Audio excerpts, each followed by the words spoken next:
Hello friends, मैं काजल आप सभी का वेलकम करती हूँ हमारे इस यूट्यूब चैनल डिकोड एग्जाम पे। फ्रेंड्स, सामान्य हिंदी में आज का हमारा टॉपिक है क्रिया। सबसे पहले हम क्रिया के बारे में जानेंगे, उसके बाद क्रिया के जो भेद होते हैं, सकर्मक क्रिया और अकर्मक क्रिया, उसके बारे में हम डिटेल में यहाँ पे स्टडी करेंगे। वैसे तो हम स्पेशली यहाँ पे लोअर पीसीएस को टारगेट कर रहे हैं, लेकिन वो सारे कॉम्पिटिटिव एग्जाम्स जिनमें हिंदी पूछी जाती है उन सभी के लिए ये वीडियो मेरा बेनिफिशियल होगा। तो चलिए शुरू करते हैं हम हमारी आज की क्लास।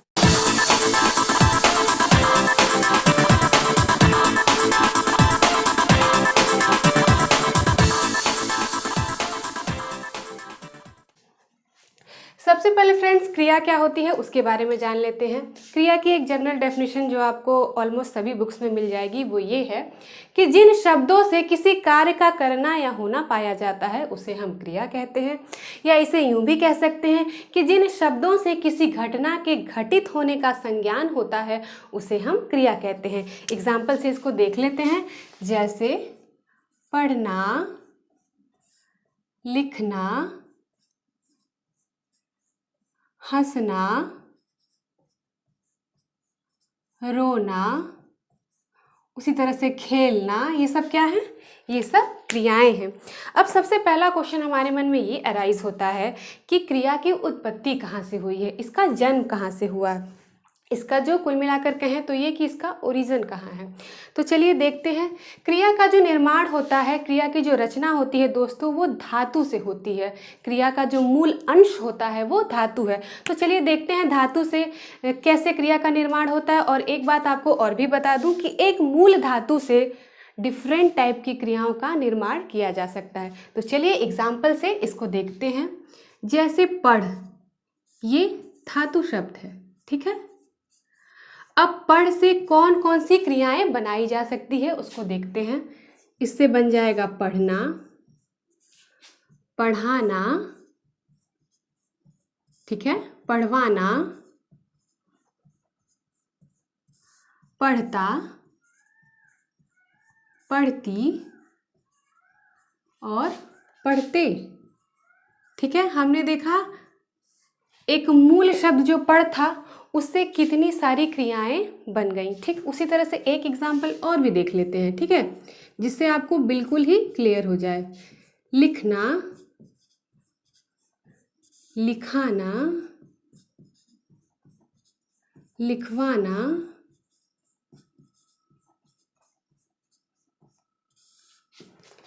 लिखता, लिखती, उसी तरह से क्या हो जाएगा, लिखते। हमने देखा एक धातु से कितनी सारी क्रियाओं का यहाँ पे निर्माण हो गया है, ठीक है। अब आगे बढ़ते हैं लेक्चर में अपने। क्रिया के भेद, हमने क्रिया को समझा, क्रिया कैसे बनती है, धातु से बनती है, धातु से बहुत सारी क्रियाओं का निर्माण किया जा सकता है, वो भी हमने देखा। अब क्रिया के जो भेद होते हैं कर्म के आधार पे, वो है सकर्मक क्रिया और अकर्मक क्रिया। सकर्मक क्रिया को इंग्लिश में ट्रांजिटिव वर्ब बोलते हैं और अकर्मक क्रिया को इंग्लिश में इनट्रांजिटिव वर्ब कहते हैं। तो सबसे पहले जो कि हमारा क्लास का मेन टॉपिक सकर्मक क्रिया और अकर्मक क्रिया ही है, तो चलिए इसके बारे में समझते हैं। पहले तो जो जनरल डेफिनेशन है सकर्मक क्रिया की उसको देख लेते हैं। जिस क्रिया का फल कर्म पर पड़ता है उसे हम सकर्मक क्रिया कहते हैं। इट मीन्स कि जिस क्रिया में आपका कर्म का होना मस्ट होता है उसे हम सकर्मक क्रिया कहते हैं। अकर्मक क्रिया देख लेते हैं। जिस क्रिया का फल कर्म पर नहीं पड़ता, कर्म पे ना पड़ के कर्ता पर पड़ता है, उसे हम अकर्मक क्रिया कहते हैं। इट मीन्स कि जिस क्रिया में हमारे कर्म का होना मस्ट नहीं होता उसे हम अकर्मक क्रिया कहते हैं। ये तो हमने डेफिनेशन इसकी देख ली। अब इसका शाब्दिक अर्थ है, इसके शब्द के माध्यम से भी एक मैं परिभाषा आपको बताती हूँ। जैसे हम यहाँ देख सकते हैं, यहाँ भी कर्म है और यहाँ भी कर्म है, दोनों के बीच में कर्म लगा हुआ है हमारा। अब यहाँ पर जो कर्म है दोस्तों वो स के साथ आया है, इसका मतलब है सकर्म। जो स हमारा होता है इसका भावार्थ होता है साथ, ठीक है, इसका भावार्थ होता है साथ। तो इसका मतलब ऐसी क्रिया जो कर्म के साथ आए, ठीक है, ऐसी क्रिया जो कर्म के आए, ठीक है। चलिए समझ में आया, ऐसी क्रिया जो कर्म के साथ आए, मतलब यहाँ कर्म का होना मस्ट है। अब यहाँ देख लेते हैं, यहाँ भी बीच में कर्म है और आगे क्या लगा हुआ है, अकर्म, ठीक है। अ का भावार्थ होता है नहीं, ये नकारात्मक होता है, तो इसका मतलब क्या हो गया, ऐसी क्रिया जिसके साथ कर्म ना आए, ठीक है, वो क्रिया जिसके साथ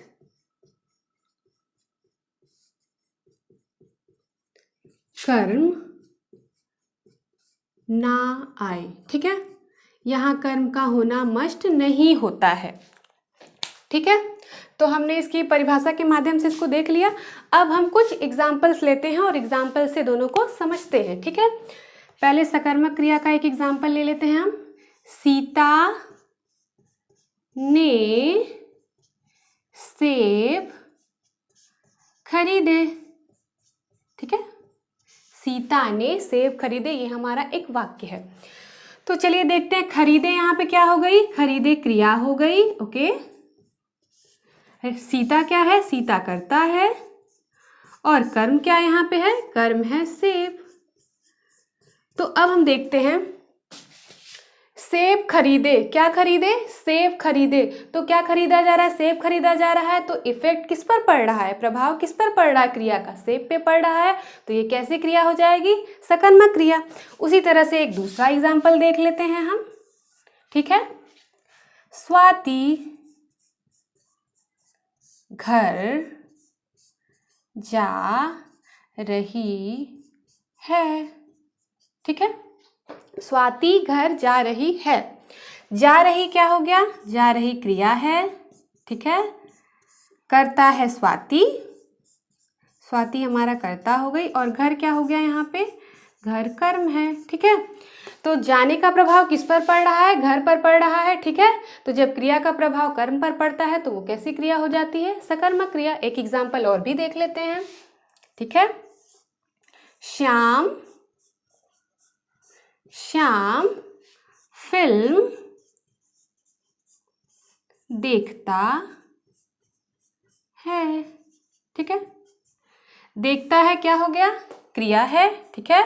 देखता है यहाँ पे क्रिया हो गई, कर्ता श्याम है, और हमारा कर्म क्या है, फिल्म कर्म हो गया, ठीक है। तो देखने का इफेक्ट किस पर पड़ रहा है, फिल्म पर पड़ रहा है, तो क्या हो जाएगा, ये कैसी क्रिया, सकर्मक क्रिया हो जाएगी। एक आपको छोटी सी ट्रिक बताती हूँ, बहुत हेल्पफुल हो जाएगी आपको सकर्मक क्रिया पहचानने में, ठीक है। जब भी हमें कोई वाक्य दिया हो क्वेश्चन पेपर में, ठीक है, तो हम क्या करते हैं, जो क्रिया होती है हमारी, वहाँ पे हम क्वेश्चन मार्क लगा देते हैं, ठीक है, क्या से क्वेश्चन कर देते हैं। जैसे कि सीता ने सेब खरीदे, अब हमें कुछ समझ में नहीं आ रहा है यहाँ कर्म है कि नहीं है, तो एक हम क्वेश्चन करेंगे कि क्या खरीदे, ठीक है, क्या लगा के क्वेश्चन कर देंगे, तो हमें उसका आंसर जो मिलेगा, क्या खरीदे, सेब खरीदे, हमें आंसर मिल जा रहा है सेब, तो सेब हमारा क्या हो गया, कर्म हो गया। तो इस तरह से भी हम पता कर सकते हैं कि ये सकर्मक क्रिया है या अकर्मक क्रिया है। तो चलिए अब हम अकर्मक क्रिया के कुछ एग्जाम्पल्स देख लेते हैं। पहले हम बोर्ड को थोड़ा क्लीन कर लें, ठीक है, ताकि हम अकर्मक क्रिया के एग्जाम्पल्स को लिख सकें। ओके, चलिए पहला एग्जाम्पल है, सीमा सोती है, ठीक है। सीमा सोती है, सोती है क्रिया हो गई, और यहाँ पे दोस्तों कर्ता कौन है, कर्ता है सीमा, ठीक है। अब हम देख सकते हैं कि यहाँ पे जो कर्म है वो मिसिंग है, कोई कर्म नहीं आया है, सीधे सोने का प्रभाव सीधे सीमा पर पड़ रहा है। तो जब क्रिया का इफेक्ट कर्ता पर पड़ता है तो ऐसी क्रिया क्या होती है, अकर्मक क्रिया होती है। उसी तरह से दूसरा एग्जाम्पल हम देख लेते हैं, महेश खाता है, ठीक है, खाना खाता है क्रिया हो गई, और महेश क्या है, करता है, तो खाने का इफेक्ट महेश पर पड़ रहा है, ठीक है। तो ये कैसी क्रिया हो गई, अकर्मक क्रिया। एक एग्जाम्पल हम और भी देख लेते हैं, फल गिरता है, ठीक है, गिरता है क्या हो गई, गिरता है क्रिया है, और यहाँ पर कर्म कौन है, ये क्रिया हो गई, और कर्म क्या है, कर्म है सॉरी करता है फल, करता है यहाँ पे फल, तो क्रिया का प्रभाव कर्ता पे पड़ रहा है, गिरने का प्रभाव फल पर पड़ रहा है, तो ये कैसी क्रिया हो जाएगी, अकर्मक क्रिया हो जाएगी। ठीक है, तो हमने ये एग्जाम्पल्स देख लिए इसके। अब आगे बढ़ते हैं। सकर्मक क्रिया के भी दोस्तों दो प्रकार होते हैं, पहला है एक कर्मक और दूसरा है द्विकर्मक। इसे देख लेते हैं हम, ये दो प्रकार की है। पहला क्या है, ठीक है, पहला क्या है, एक कर्मक, एक कर्मक, और दूसरा क्या होता है, द्विकर्मक। एक कर्मक क्रिया, दूसरा है द्विकर्मक क्रिया। ठीक है, जहां पर एक कर्म दिया रहता है, जिस वाक्य में एक कर्म दिया रहता है उसे हम एक कर्मक कहते हैं, और जिस वाक्य में दो कर्म दिए रहते हैं वो द्विकर्मक होते हैं। एग्जाम्पल से इसको भी समझ लेते हैं। अभी तक हमने जितना भी सकर्मक देखा था सब कैसे थे, एक कर्म वाले थे। ठीक है, तो एक कर्म का एक और भी एग्जाम्पल देख लेते हैं। राधा ने रोटी खाई। ठीक है, अब हम देख सकते हैं राधा ने रोटी खाई, राधा यहाँ पे करता है, रोटी क्या है, कर्म है, खाना क्या हो गया, क्रिया हो गया। तो क्या खाई जा रही है, रोटी खाई जा रही है, तो खाने का प्रभाव किस पर पड़ रहा है, रोटी पर पड़ रहा है। ठीक है, तो ये हमारी सकर्मक क्रिया हो गई, और हम देख सकते हैं कि कर्म हमारा बस एक है, रोटी। ठीक है, अब द्विकर्मक का एग्जाम्पल देख लेते हैं हम। श्यामली ने बालक को पुस्तक पढ़ाया। ठीक है, पढ़ाया यहाँ पे क्या हो गया, क्रिया हो गई। ठीक है, श्यामली हमारी करता है। अब देख सकते हैं कि पढ़ाने का इफेक्ट किस पर पड़ रहा है, बालक को पढ़ाया जा रहा है, और क्या पढ़ाया जा रहा है, पुस्तक पढ़ाई जा रही है। तो हमें यहाँ दो दो कर्म दिख रहे हैं। ठीक है, पहला कौन सा कर्म है, बालक है, और दूसरा कौन सा कर्म है, पुस्तक है। इस तरह से हम देखें कि ये द्विकर्मक क्रिया है। ठीक है, तो दोस्तों हमने देखा, सबसे पहले क्रिया देखी, फिर धातु को समझा, धातु से कैसे क्रिया बनती है वो समझा, सकर्मक क्रिया की हमने डेफिनेशन देखी, शाब्दिक अर्थ भी देख लिया, और उसके एग्जाम्पल्स भी यहाँ पे हमने डिटेल में समझे हैं। तो चलिए अब टाइम आ गया है प्रैक्टिस करने का। तो अब मैं यहाँ पे कुछ वाक्य लिखूंगी, और मैं और आप दोनों मिलके उसकी प्रैक्टिस करेंगे। ये उससे पहचानने की कोशिश करेंगे कि कौन सी सकर्मक क्रिया है और कौन सी अकर्मक क्रिया है। तो चलिए शुरू करते हैं। पहले इसे थोड़ा क्लीन कर लिया जाए। ओके, अब मैं यहाँ पे कुछ वाक्य लिखूंगी, और हम दोनों मिलके इसको सॉल्व करने की कोशिश करेंगे। चलिए, पहला है हमारा, बच्चे टीवी देख रहे हैं। अभी मैं वाक्य लिख लेती हूँ, जब सारे वाक्य लिख लूँगी फिर उसके बाद हम लोग करेंगे। ठीक है, दूसरा है हमारा, सोहम गुजरात जा रहा है। ठीक है, तीसरा है हमारा, चिड़िया चिड़िया उड़ रही है। ठीक है, घोड़ा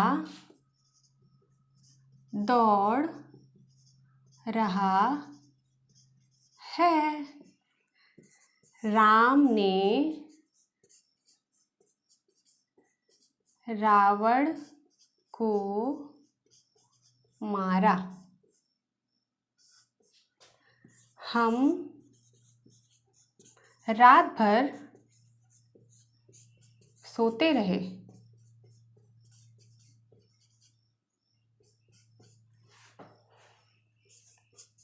अब और लिख लेते हैं, राम ने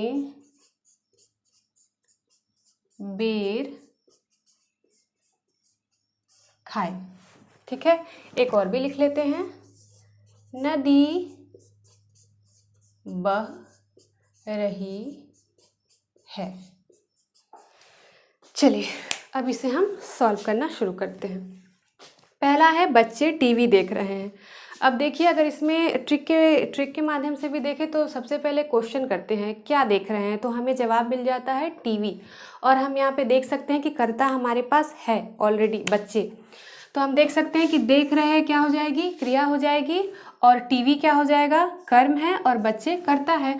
तो यहाँ पे क्या हो रहा है, देखने का प्रभाव किस पर पड़ रहा है, टीवी पर पड़ रहा है। तो ये कैसी क्रिया हो जाएगी बताइए, सकर्मक क्रिया।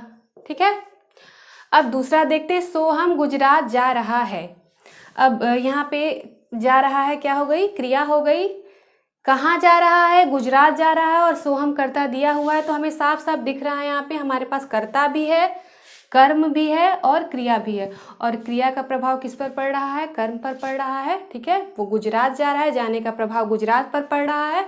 तो ये कैसी क्रिया हो जाएगी, सकर्मक क्रिया। ठीक है। तीसरा देखते हैं, चिड़िया उड़ रही है।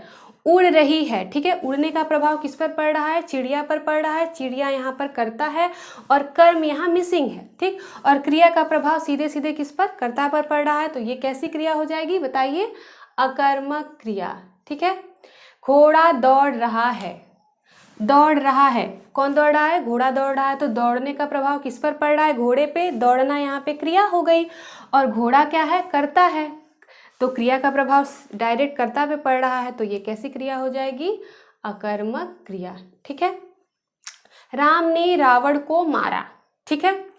तो अब हम देखते हैं यहाँ पे मारा क्या हो गया, क्रिया हो गई। राम क्या है, कर्ता है, और यहाँ पे कर्म कौन हो गया, रावण। क्योंकि मारने का इफेक्ट किस पर पड़ रहा है, किसको मारा जा रहा है, रावण को मारा जा रहा है। ठीक है, तो मारने का इफेक्ट रावण पर पड़ा। तो ये कैसी क्रिया हो गई, सकर्मक क्रिया। ठीक है।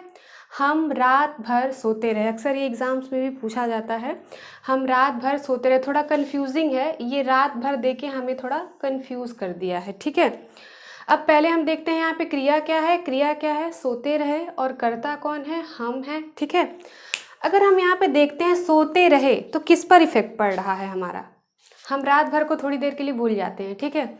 सोते रहने का इफेक्ट किस पर पड़ रहा है, हम पर पड़ रहा है, और हम हमारा क्या है, कर्ता है। ठीक है। तो जब क्रिया का प्रभाव कर्ता पर पड़ रहा है तो ये कैसी क्रिया हो जाएगी, अकर्मक क्रिया है। ठीक है, अकर्मक क्रिया हो गई। रात भर एक तरह से कैसे सोते रहे, तो भाई रात भर सोते रहे, इसलिए ये यहाँ पे हमारा शब्द लगा है। ठीक है, लेकिन ये क्रिया है अकर्मक क्रिया। राम ने बेर खाए। ठीक है, खाए यहाँ पे क्या हो गई, क्रिया हो गई, और बेर क्या है, कर्म है, और राम करता है। देखा जाए अगर क्वेश्चन भी करते हैं क्या खाया, तो आंसर मिलता है बेर खाए। ठीक है, तो खाने का प्रभाव किस पर पड़ रहा है, बेर पर पड़ रहा है। ठीक है, तो जब क्रिया का प्रभाव कर्म पर पड़ रहा है तो ये कैसी क्रिया हो जाएगी, सकर्मक क्रिया। ठीक है। अब आगे बढ़ते हैं, लास्ट हमारा है नदी बह रही है। बह रही है, ये पूरी क्या है, क्रिया है, और कर्ता कौन है, यहाँ पे नदी है। यहाँ पर भी कोई कर्म नहीं है, तो क्रिया का प्रभाव सीधे सीधे कर्ता पे पड़ रहा है, नदी पर पड़ रहा है। तो ये कैसी क्रिया हो जाएगी, बहुत सिंपल है, अकर्मक क्रिया। ठीक है। तो दोस्तों आज हमने सकर्मक क्रिया और अकर्मक क्रिया के पूरे कॉन्सेप्ट को यहाँ समझा है, डिटेल में स्टडी की है। और भी अच्छे से अगर आपको स्टडी करनी हो इसकी, तो आप बुक्स उठाइए और उससे बहुत सारे क्वेश्चंस की प्रैक्टिस कीजिए, जिससे कि आपका सकर्मक क्रिया और अकर्मक क्रिया बिल्कुल क्लियर हो जाए, क्योंकि एग्ज़ाम्स में ये ज़रूर पूछे जाते हैं, ये बहुत ही मस्ट है। ठीक है, तो ये आपका बिल्कुल क्लियर हो जाएगा। और दोस्तों मेरा ये वीडियो आपको कैसा लगा मुझे कमेंट करके ज़रूर बताएं, और अगर आपके कोई क्वेश्चंस हो या आपको कहीं कन्फ्यूज़न रहा हो तो वो भी आप हमें कमेंट कर सकते हैं। और उसके साथ ही साथ अगर आप मुझे कोई सजेशन देना चाहते हैं तो वो भी दे सकते हैं। तो चलिए आज की वीडियो में बस इतना ही, मिलते हैं इस मॉड्यूल के नेक्स्ट वीडियो में। थैंक यू, धन्यवाद।